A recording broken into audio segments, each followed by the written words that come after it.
So Lyndsay, how's NRB going for you? You know, it's going amazing, Kevin. It's our first time to be here as Newsmax, and it's been awesome just to see how many people have come up to the booth and thanked us for what Newsmax is doing, and our viewers, and also just to meet other people as well. And I think also just to see that there's a lot of good people out there trying to do good and spread good in the world is encouraging. What I love about Newsmax is you've gone back to professional journalism. You've taken it back to where you're telling the truth. You're not going to let the narrative impede and control what you're talking about.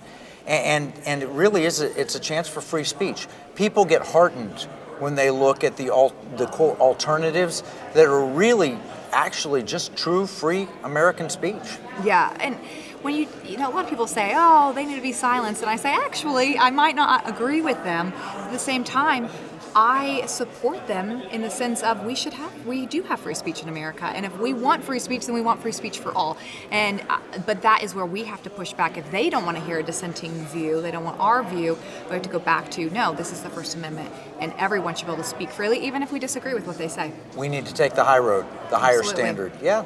So as you look at what's going on, Newsmax viewership has just skyrocketed since the election, and it really is heartening.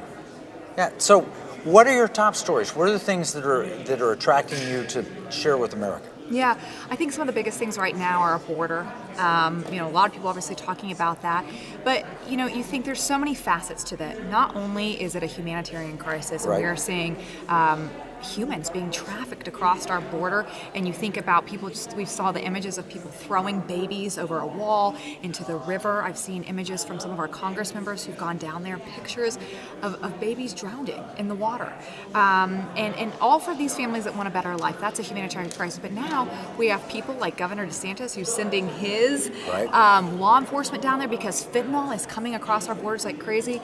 We have people from the Middle East sending Taliban members to Mexico or to Guatemala to come across our border because they know are going to be checked. Meanwhile, it's not a crisis according to our It's a humanitarian crisis, but it really is an economic issue. Yes. The reason people are coming here is largely economic, unless it's terrorism, which we pray not. But it's to a better life or an opportunity to sell things. It really has an economic component to it. And also economic component, Kevin, that Americans are spending tax dollars on this surge of people. We see, people going to Tennessee, being on planes, going different places, being kept in hotels, and this takes money. We see money being taken out of coronavirus funds to help these individuals. That's not free. Those are taxpayer dollars at work, and so American people should be frustrated about it because we are also in an economic crisis right now. I would say we don't have a job crisis, we have a labor crisis. But at the end of the day, it is concerning to see the fact that Biden doesn't have a concern for how our dollars are being spent for people that are just surging across our border and our border states. No, there's no question.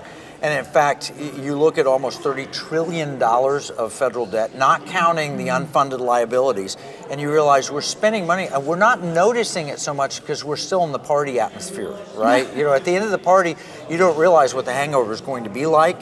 You take another drink and another drink to avoid the hangover, but eventually it catches up with you, and it's going to catch up with our economy. Well, and I'm glad that you mentioned that because I think that the talking point from the Democrats is there will be no ramifications. We need to spend, we need to spend, we need to spend. And that is the approach. We don't need a budget, we need to spend. But now we're seeing inflation.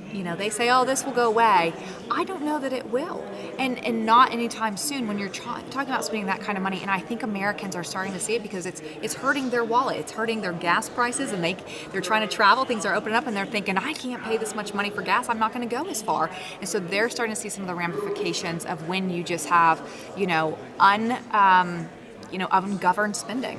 When you have raw material prices going up, when you have food prices going up, and when you have labor costs going up, which is a policy of the administration, raise it to $15 an hour minimum wage, that's a policy. Those are all inflationary. No question about it. One of my concerns is that the Chinese are watching this, and part of American power, economic power, is the dollar and the fact that the world uses the dollar as the primary reserve currency, and they're aiming to remove that. Absolutely. I mean, China is watching us like a hawk right now, and I unfortunately would say they're pretty happy with what they're seeing. Their end goal is to be the world dominant power. Right, by 2049. And they're in it for the long game. They play smart, they're stealth, and they're paying attention to us. And we also have a president who's not being tough on them like he should be. We're not holding them accountable for coronavirus right now. Even if it didn't leak from a lab, we have people that aren't helping us figure it out. And that is but not it a could have leaked from a lab. It could have. And you couldn't say that 6 months ago. That's right. You would be, a liar. You don't believe in the science. Even now, some people would say that. But we got to expose these things more. Unfortunately, I lived in China for a while, and knowing the way that they work, I don't know if we ever are going to find out the answer. And seeing that they're opening 6 more bio labs. Well, they have a huge incentive to not allow the answer out. Absolutely. And their culture is saving face and making sure that they always look great to the outside world. So it will be unlikely that we will see what happened. But here's what we talk about. In the economic war, when we talk about there's two enemies, there's a foreign enemy and a domestic enemy. Mm-hmm. The domestic enemy is really tied to the foreign enemy because it's collectivism, socialism, Marxism. And the foreign enemy is primarily China, but also we have North Korea, the Iranians. We have elements in Russia, jihadis, far left jihadis in the Islamic world. So we have foreign and domestic enemies, but it's all coming down to economics. Yeah, and I think hopefully America is waking up to that, because sometimes what happens in politics, I think people who are in D.C. and around politics, they think sometimes everyone's paying attention and sometimes they aren't, but now I think the world is realizing politics affects your everyday life more so. You're seeing the ramifications of it, I think, than maybe in generations past. And so I hope people get more involved. People may get involved in their state level as well. One of the ways we're trying to get people involved is we're training financial advisors. Most people with money have one advisor or another. They have a CPA, or they've got a stockbroker or a financial planner.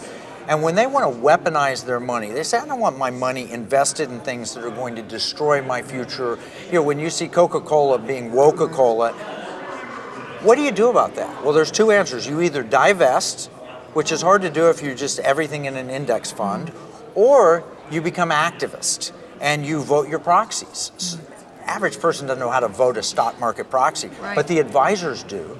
And I came out of that industry with John Templeton, and we train financial advisors to help their clients weaponize their money to pass their culture to the next generation. Wow, that's amazing. We need more of that right now, people understanding money and how to use it, and that's exciting that that's what you all are doing right now. Well, we're excited about what Newsmax is doing. We're all working together, NRB, all the different media outlets, whether it's Christian radio or whatever, we're all working together to really help preserve, protect, and defend the ideals of America. That's amazing. Thank you. Yeah, thank you, Kevin.